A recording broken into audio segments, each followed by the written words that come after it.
All right. Cue intro music.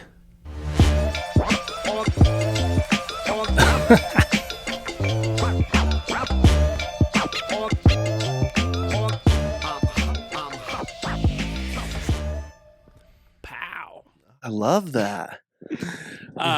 Welcome back, guys. This is the Live Loud Life podcast. My name is Dr. Antonio, your host. I am honored for my next guest today, Trevor Hall, artist. How would you describe yourself? Just like, Yeah, artist, like I guess so like a a general singer-songwriter. singer-songwriter. That's kind of the term for like my place in the industry. Would in the world. Would you describe yourself as something else now? No, I don't think so. Yeah, I think that is like my thing. Well, now you can add to that father. A father. There you go. I forgot about that. Shouldn't have forgotten about that. That's your job. It's new, man. It's new, dude. It's new. Yeah. But that's what we're talking about today. Yeah. It's I was kind of like, if you were doing a TED talk, what would your intro be? Oh God. Father, husband, singer, songwriter, explorer. Yeah. Seeker. Pretty. Love it. Yeah.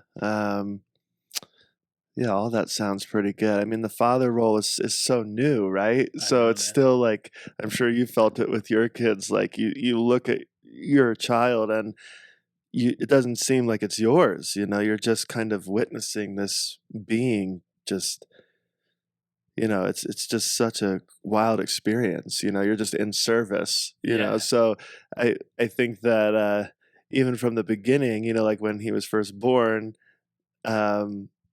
the relationship develops, and every day you're like, oh man, my heart is, so I'm sure I'll perhaps maybe, be more comfortable saying, yeah, I'm a father. But right now it's more, I'm just in service of this, this beautiful being, I think it's something that I still have not, even with my knowledge and understanding of the human body, which maybe even makes it more so amazing. That's something Nichelle and I have talked about multiple times. It's just absolutely almost dumbfounding and amazing how like your wife and my wife has been able to create this tiny little human. Bro, hats off. I mean, more than like I bow down continually. Witnessing your partner do that is just, it's shocking. It's just so wild. And just the whole process, even leading up to birth, right? The whole process, man. Like just the other day, we had some friends staying with us, and we were kind of going through old photos of our son and even Emery being pregnant, and it almost seems like a dream. Emery and I were saying like that just doesn't seem real, and and it was just then. So. And even now continuing, even after the birth, watching, your partner just get their body back in a way is so interesting. It's a trip. Yeah. What do you think have been some of the more exciting moments? And your little ones, we were just saying 4 months. Yeah. Right. Almost 4 months. Yeah. What have been some of the more exciting moments in that initial 4 months? In those first 4 months, or just in being in your experience being a newly found father. Gosh, I mean, obviously the moment of his birth was like, whoa, obviously that's up there. It's something that I still like reflect upon. I'm just like, I can't believe that you came out of there, and like, whoa, like this is your life. I mean, it baffles me. The moment of bringing him home was pretty insane. It was kind of like driving back from the hospital, like your life is never going to be the same ever. That little like, oh shit moment. Oh my God. It was just like, whoa, like everything that you thought or had, or I don't know. It's just like everything is different now, and just bringing him into the house, like in his little, carriage, was like, holy shit, what do I do right now? And that moment was pretty amazing. And another huge highlight for me was like when my family came to visit and see him, because I hadn't seen my family for like a year and a half because of the pandemic. Yeah, And yeah. then, so on top of that, for them to come out, we haven't seen each other. And then, oh yeah, we have a new little being here with you know, it just gave me a whole new perspective on family, on my parents, on their sacrifice. I mean, yeah, that was a pretty special moment. Is this the first grandchild for? First grandchild for my side. Okay. Yeah, for my side. Emery's sister um, had a baby girl a few years back, so they already have her as their grandchild. But yeah, from my side, it's the first grandchild. It's got to be pretty exciting for them, huh? So exciting, man. It's just wild just watching them hold him and everything.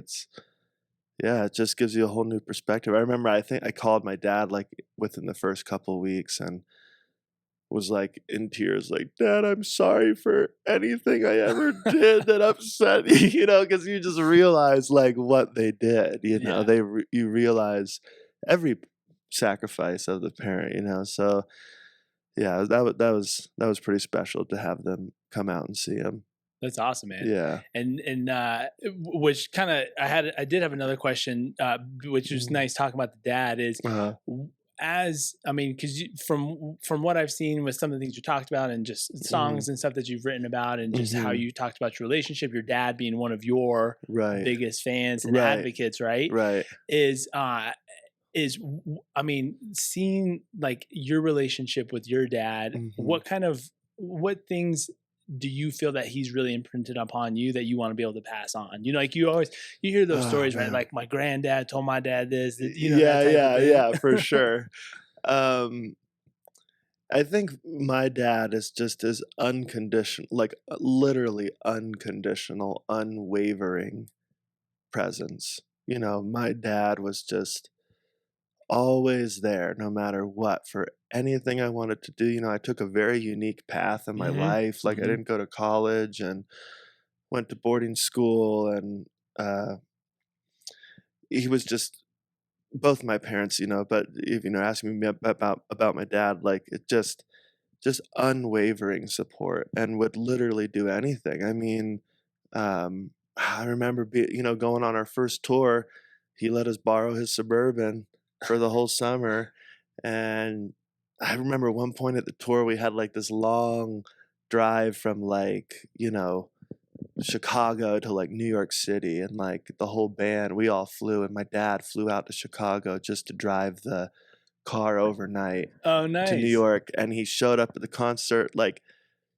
ready to rock. Yeah. I'd be like, I'm exhausted, Yeah. Yeah. but just those things, I hope that was really, imprinted on me, and I definitely want, my son to feel like, yeah, I always got my dad to Yeah. lean Yeah. on, like I know no matter what, I can call my pops and be like, hey, I need some support or love or whatever it is. He's just gonna be there.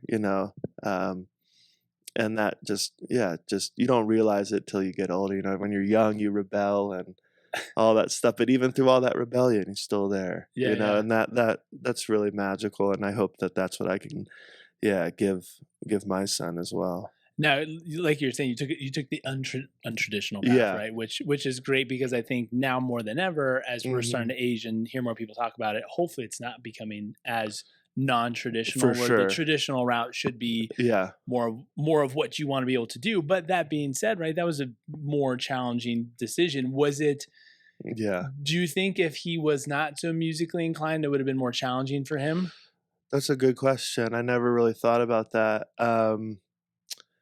I don't think so. I think like if I wanted It's to, just characteristic of him. yeah, if I wanted, if he saw my passion, I mean, I remember just growing up, I was so into surfing. I was like, that was my thing, but kind of before music, Yeah, and yeah, that's what I wanted to do. And my dad would drive me all up and down the eastern coast, because where I grew up in South Carolina, we didn't really have the best waves. So, going down to Florida was like a big thing, and he was right there, let me go to surf camp in the summer. And so I think no matter what it was, he'd be there. But I think the fact that it was music, like him being a musician, like was definitely like a bonus for him. Like Yeah. he's definitely like a bigger rock star than me. Like Oh, yeah. he soaks it up, you know.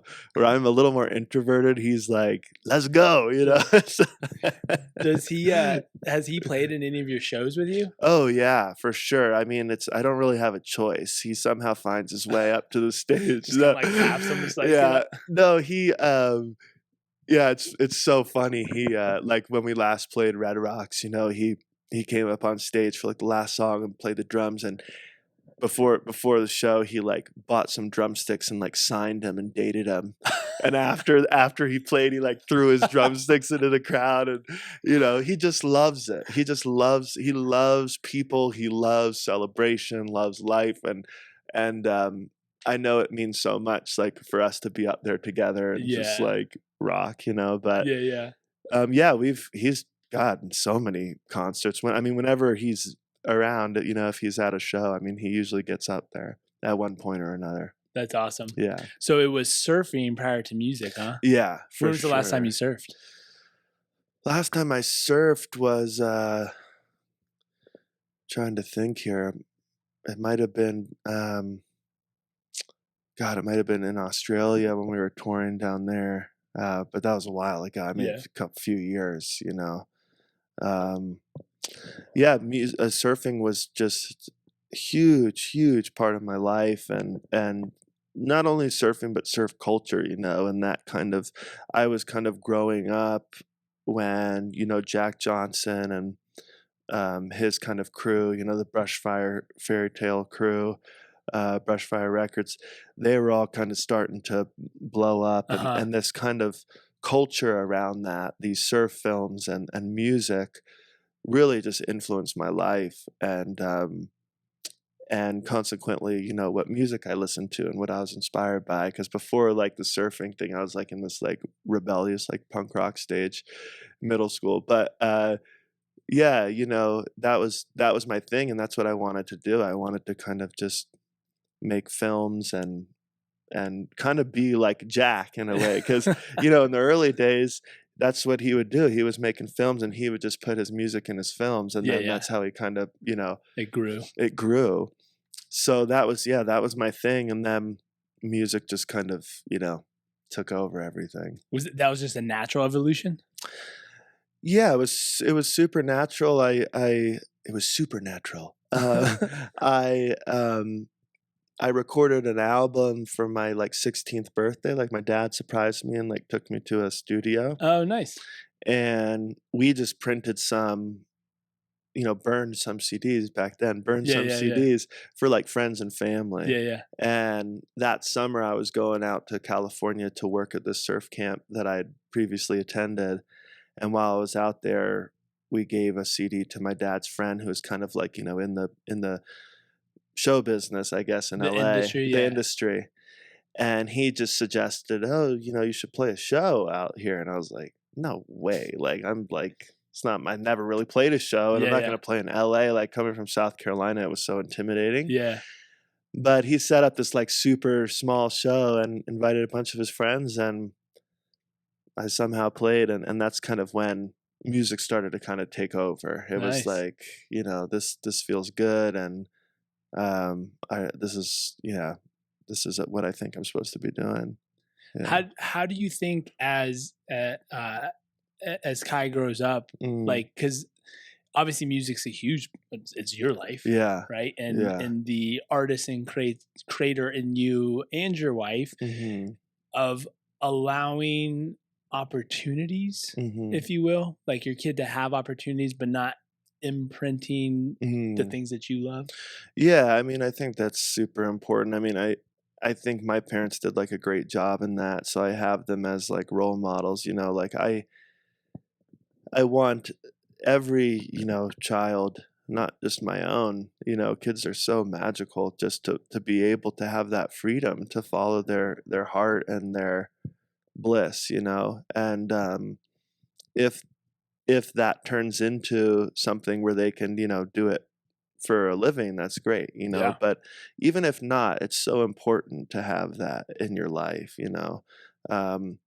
And of course, I have a bunch of ideas perhaps of, what I want Kai to do or this and that, but it's really not up to me. And I hope to just kind of nurture whatever passion he has, like my dad did, like my folks did, whether it was surfing or music or, even when I was in my like punk rock stage, my parents like drove them crazy, but they supported it because it was what I loved, and they did the same thing with my sister too. She was really into like dancing growing up. So they sent her to, a hip hop dance class, dance camp, summer camp. And, they would just do everything to fulfill, the things that filled our hearts up. And that's what I want to do with Kailash for sure. Yeah. Yeah. What did you, so your dad, he played drums. Was he in his own band? What did he do for like work? Yeah. He was a tennis pro. Oh. Yeah, he was a tennis pro. And it's funny because of all skills. Yeah, we've been watching Wimbledon right now. But yeah, he was a tennis pro. He wasn't at like that level, like a Wimbledon level, but he was very good and still is very good friends with Stan Smith, who's, classic tennis pro. And Stan started a school down in South Carolina. Okay. And asked my dad to come be a pro and teacher down there. Yeah. And that's kind of how he discovered Hilton Head and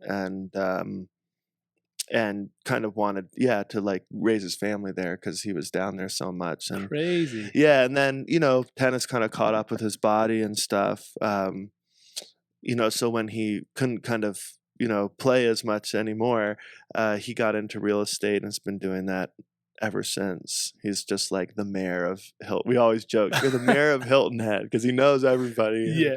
And he loves it. He loves just, finding people homes and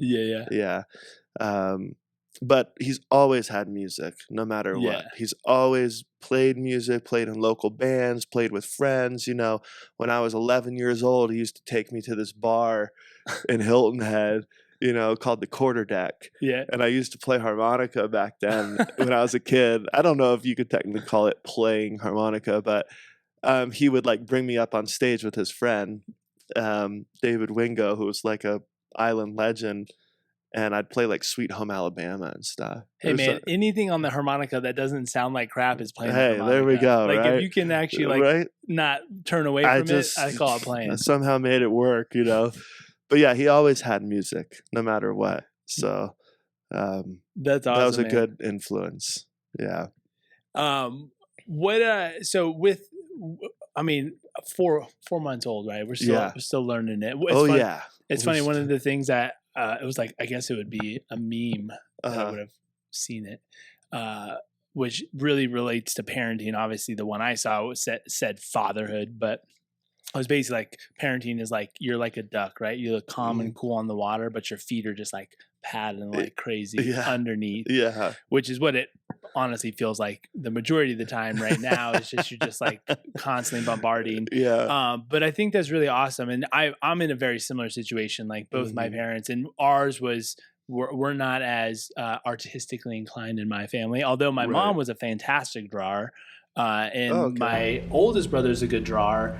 And I would say we kind of have some more like hands-on visual arts. Yeah, visual arts. Like they could do that. I can't like I had a drawing in high school one time, and the animal or whatever it was came out cross-eyed. But they were also they were so great too because they were also very supportive of the things that we want to do. It was just much more sports oriented for our family. But it's really cool because I would say my dad's almost the exact same as yours. Like just for every single game, for every single practice. Yeah, I mean they're just there. It was just there. Yeah, which is awesome. And I would say the thing that I learned from him the most.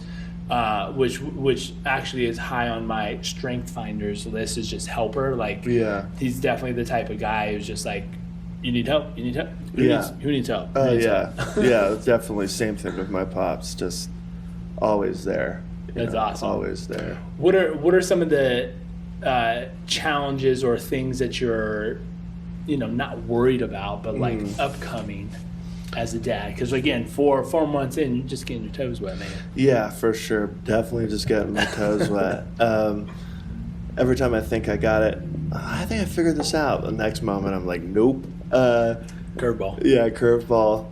I think one of the challenges is the uniqueness of my lifestyle and Emery's lifestyle. You know, like these past couple years have been, or past year and a half, you know, while Emery was pregnant was, you know, during the pandemic and while it was, you know, so awful for so many people and businesses and this and that, and including our own industry. I mean, everything shut down. On the other side, it was such a blessing to be home for so long and be with Emery for her whole pregnancy and the birth, and even now, like, you know, with Kailash growing up and everything, just to be there for every day, you know. I know that that's not always going to be the case, you know. I mean, the majority of my life is traveling, and that's my service, and that's my, you know, karma. And I think it's just going to be a day-to-day process of figuring out, you know, how to balance that with being there, you know. Because it definitely, like, pulls my heartstrings, you know, thinking like I have to be away from him for like an extended period of time, you know. So that's just gonna take some adjustments, you know, because while it's necessary for me to go and do those things, I don't want my son to be like, well, where's dad? For sure. You know. For sure. So so I think that's kind of a hurdle that I'm looking at. You know, I don't really have to worry about it right now in the immediate future, but cross that as time comes on, you know, it's like, oh shoot, okay, I just want to be conscious of that and stuff. Yeah. Luckily, you know, Emery and I are very alternative, and you know, we plan on traveling, and you know, the whole thing, and you know, going on tour together as a family and the whole thing. And luckily I've met so many families and inspirations of my own that have done that. Yeah, they're doing so that. It's really, we have the freedom, you know, but yeah, it's just, you know, like we were talking about earlier, the one thing I hope to give my son is like just being there. Yeah. So me being away is kind of the opposite of that. So I just want to make sure I can give that feeling while still fulfilling my duty as a musician. It's so interesting you just said that, because I was literally just about to say, isn't it somewhat ironic that your dad, the one who was present for literally everything, but yet that's the most difficult thing, that maybe not most difficult, but the difficult thing that you're going to be combating is presence. It's definitely going to be up there. You know, it's definitely going to be up there.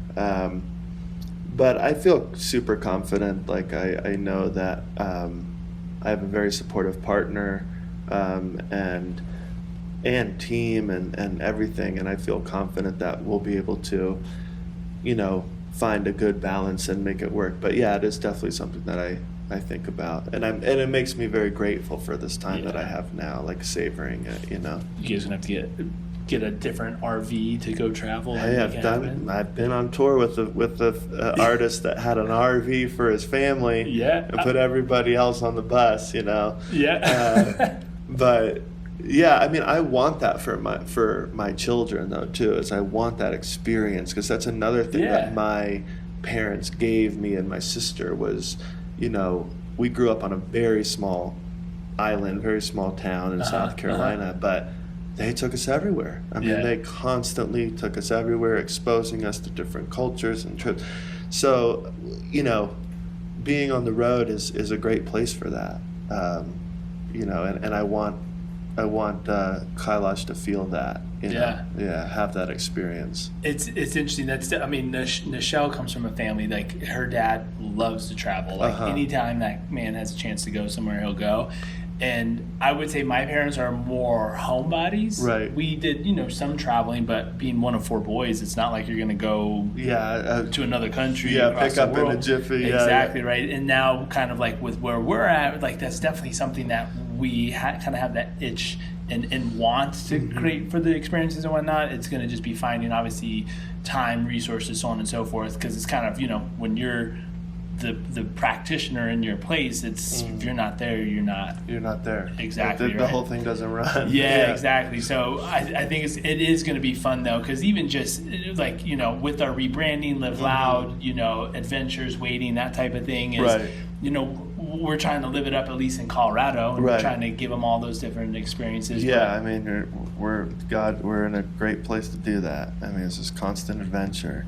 It is. Yeah, it's awesome. crazy. But hopefully we can get them, to get more of the cultural experiences. For sure. Because I know there is, coming from Albuquerque to Longmont, Boulders, Colorado, the culture experience is not that much across those two state lines. Yeah, for sure. I get that. Where, how many different places have you lived in? Oh man, a lot. I mean, even technically lived in, a lot of the time in my earlier career, I was always gone. Yeah. So it's like just bouncing. Yeah, I've lived in a lot of hotels.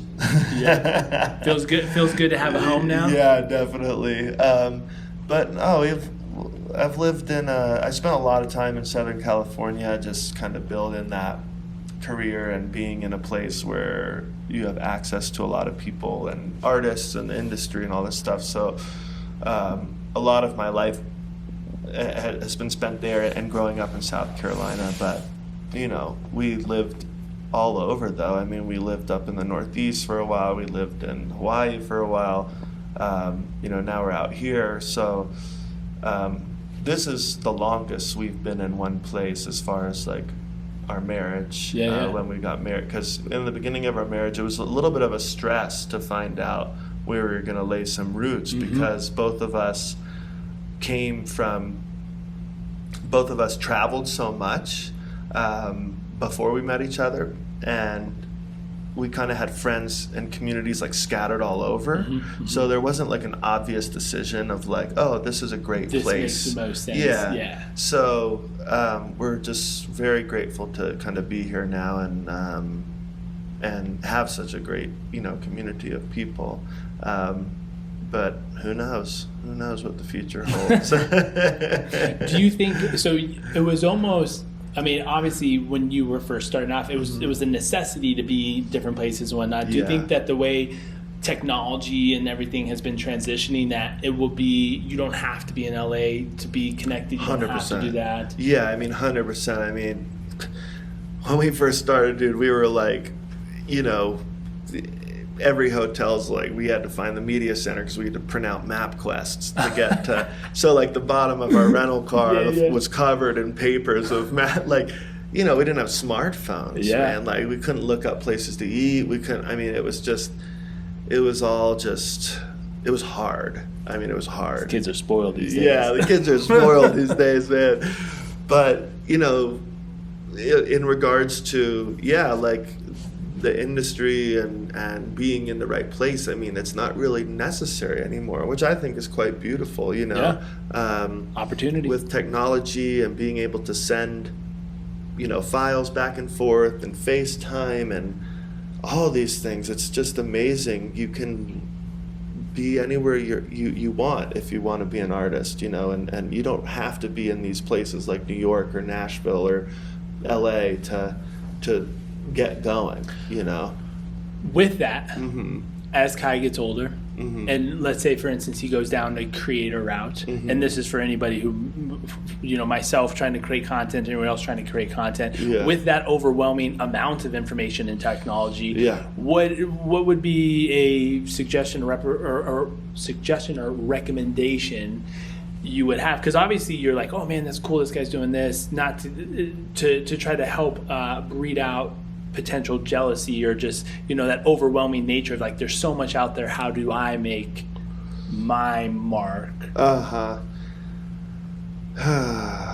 there is so much out there, and that's the while it is a positive for anybody to be able to create and post their ideas, I personally don't think that we were made to intake so much information.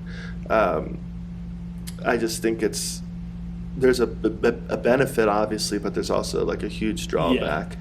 And when we are exposed to all this information and all these opinions, our internal world becomes very opinionated. Our internal world becomes very compare and despair, For sure. And that's something that I think you have to learn as an individual, like how much you can take, and that's been a huge lesson. Even today, like I'm constantly learning, like, oh man, I cannot take anymore. Yeah.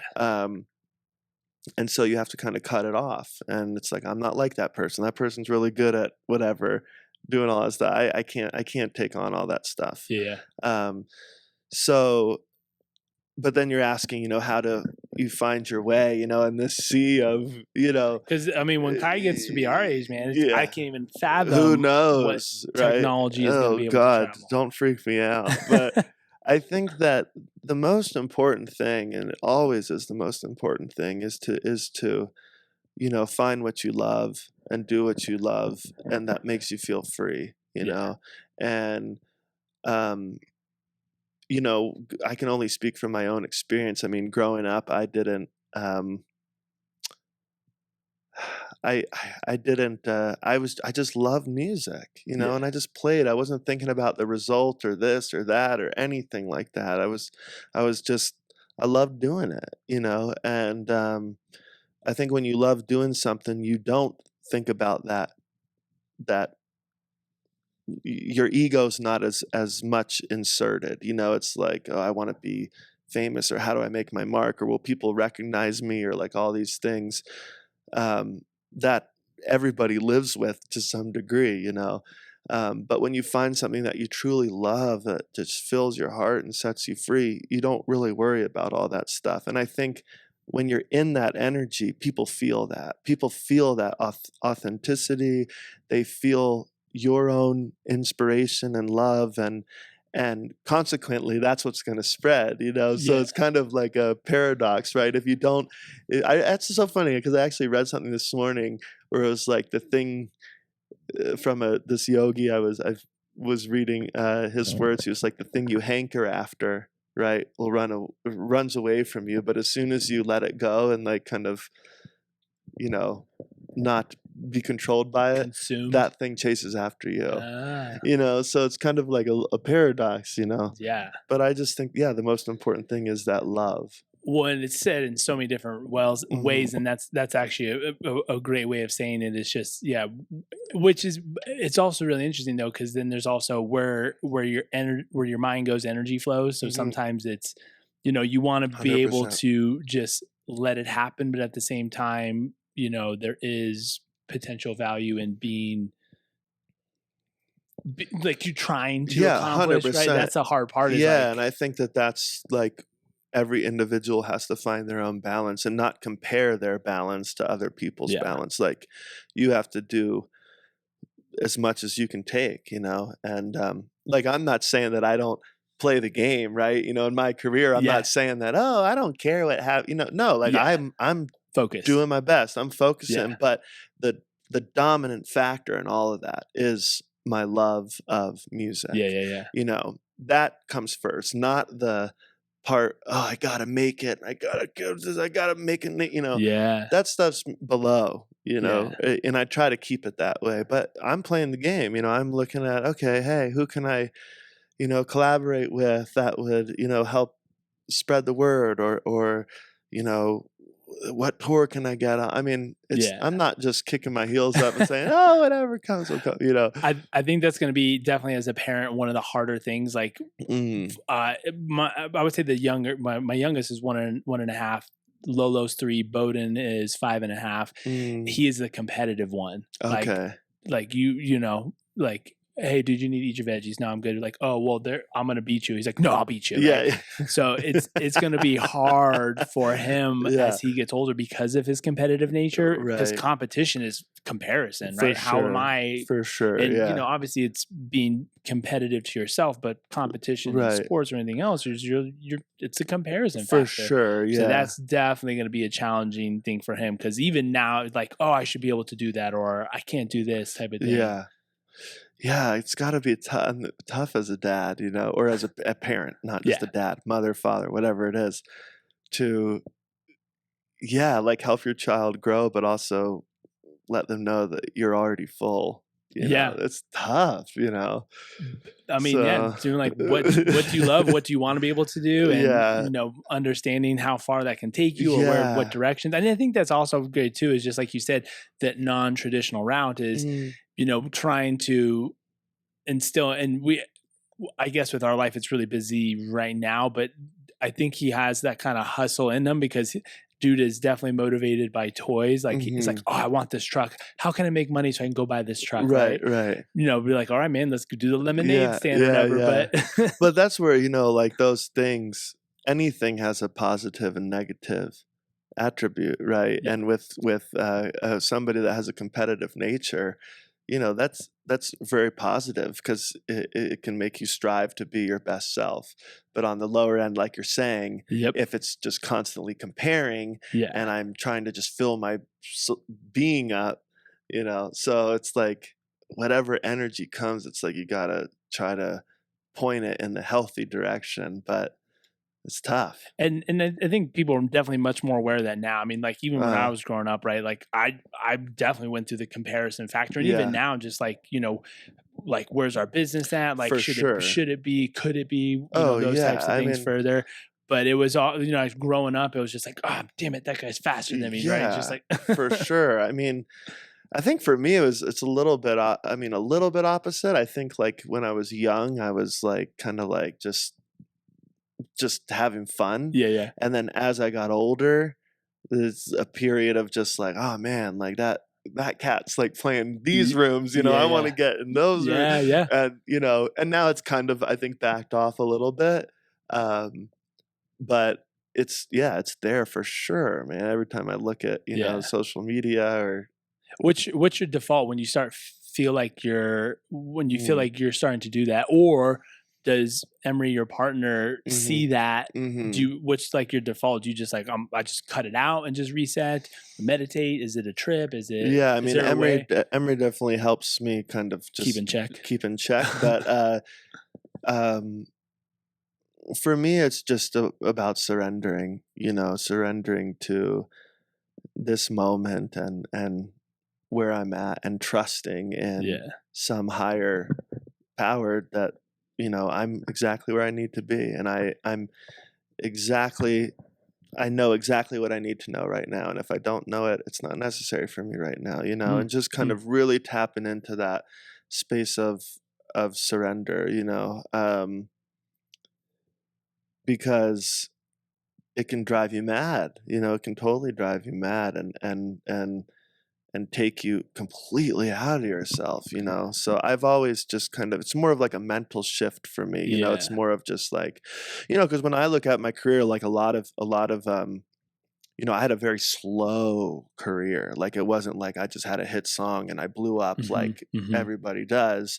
I mean, it was a freaking grind, you know, from the bottom, you hmm know, and it's taken me, you know, I started 16 years old. I'm 34. Like we only got into a bus like in the last like 4 years where I've had friends or different artists that hmm have been doing it for maybe 3 years and they got a mm, bus and stayed, you know. So if I compared myself to that, yeah, it gets me down, you yeah, know. yeah, yeah, But on the other hand, I am so grateful for the path I had, you know, because of that slow and steady grind. I feel like I saw so much, I learned so much, and I got so much experience, you yeah. know, and I can feel that when different friends or artists call me for advice, you know, and it's like, damn, well, if I didn't have that slow, rough, you know, trajectory, I guess, I wouldn't be able to help my friends out or, True. you know what I'm saying? So, um, that's where again that surrender comes in, and it's like I'm exactly where I need to be, you It's know. and that by far has been the probably one of the hardest things for me, Mm, just as a dad too. Like, there's something in me. Just occasionally, I just go back to this kind of like. I think it's just because I want my kids to be respectful mhm. polite and nice as I'm too rigid. And it's for those, I thought it was a well done movie. It is a tearjerker, so be careful. I'm a crier, bro. I'll cry in a commercial. Emery always makes fun of me. I'll cry in commercials and anything. So Nichelle was not a fan of this movie because it was just a kind of sad movie. I thought it had a very uplifting end to it, but it's called Fatherhood. It's Kevin Hart's in it. Oh, it's Kevin Hart's in it. It's on Netflix. I just saw that on my Netflix menu. Yeah. I'm not saying anything about it, but in the movie, Kevin Hart asks his father-in-law, like, basically, like, what's one word, because he had fatherhood, he has a kid. What's one word of advice or something like that? And the dad basically said, like, let go. And that's like the hardest thing. And something, Nichelle reminds me of is just like, they're little, like, sometimes you just gotta let things go. And I don't know where it necessarily comes from on my end, but like I'm trying to just constantly surrender, let go, try to let things just happen and play out rather than trying to like force its way. Yeah, I mean it's that balance, like you said, of effort without like attachment to the result. Yeah, it's like doesn't mean I'm just gonna kick my heels up and just blah. Yeah, but it's just that every moment, everything's just that balance of I'm gonna give it my all, but I'm not attached to the result here. It's out of my hands. Which is super hard, right? Because just in general, like everything's result driven. Like, do I want to, especially in our Western cultures? Well, because it's a sort of time versus money, right? Because it's part of it is, well, some of this has to manifest into something. Right. So then it's just understanding. It's just like, well, the thing that you love may not manifest what you want. Right. If you love it a lot, you still need to do it, but then you might need to do a little bit of this over there too. Right. For sure. It's just every day. It's a balance. Every day. Every moment. Every moment, man.